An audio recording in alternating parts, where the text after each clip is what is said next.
Advantage Assam পাৰ হৈ যাওক। কোন পৰীক্ষাৰ কোনদিনাখন ৰিজাল্ট দিব মই ডেট আৰু সময় দুইটাই আপোনালোকক জনাম। এইকেইটা দিন এডভান্টেজ অসমক লৈ ব্যস্ত থাকিম। এতিয়া মোক কিছুমান যুৱক যুৱতীয়ে সুধি থাকে, ছাৰ ৰিজাল্ট কেতিয়া দিব, ছাৰ পৰীক্ষাৰ ফলাফল কেতিয়া দিব।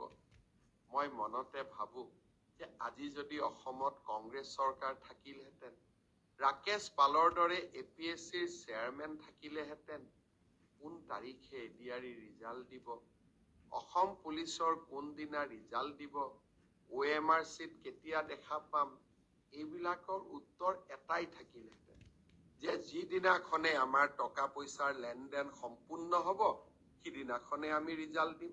এইটোৱে কংগ্ৰেছ চৰকাৰ যদি অসমত থাকিলেহেঁতেন আজি সকলোৱে এই এটাই উত্তৰ লাভ কৰিলেহেঁতেন।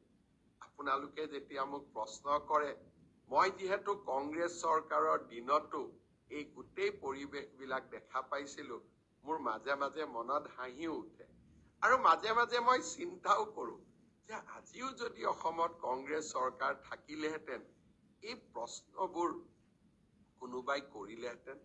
কিন্তু এই প্ৰশ্নবোৰৰ উত্তৰ দি মই ভাল পাওঁ, কাৰণ আপোনালোকৰ যিমানেই মই প্ৰশ্নৰ উত্তৰ দিব পাৰো সিমানেই অসমৰ নতুন প্ৰজন্মৰ মাজত বিশ্বাস আহে যে আমি স্বচ্ছতাৰ মাজেৰে কাম কৰিছো।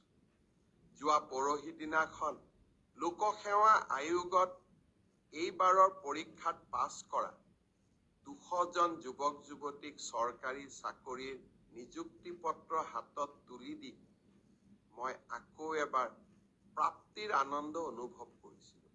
এই 200জন ছাত্ৰ ছাত্ৰীৰ এগৰাকীও মন্ত্ৰী বিধায়কৰ সম্পৰ্কীয় নহয়, এগৰাকীও চৰকাৰী শাসন ব্যৱস্থাৰ লগত জড়িত নহয়।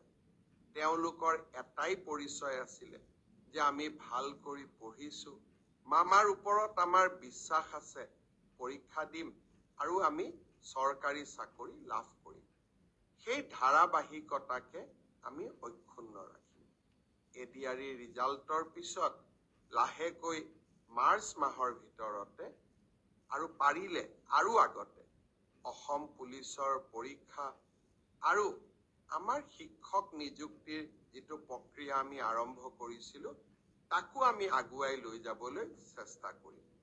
শিক্ষক নিযুক্তিৰ কথা মনলৈ আহোঁতেই মই আকৌ এবাৰ গৌৰৱ অনুভৱ কৰিছো যে অসমত 2008 চনৰ পৰা মাত্ৰ 8,000 টকাৰে কন্ট্ৰেকচুৱেল টিচাৰৰ কাম কৰি থকা আটাইকে যোৱা 15 তাৰিখে মই নিয়মীয়া চৰকাৰী চাকৰিৰ নিযুক্তি পত্ৰ তুলি দিবলৈ সক্ষম হলো।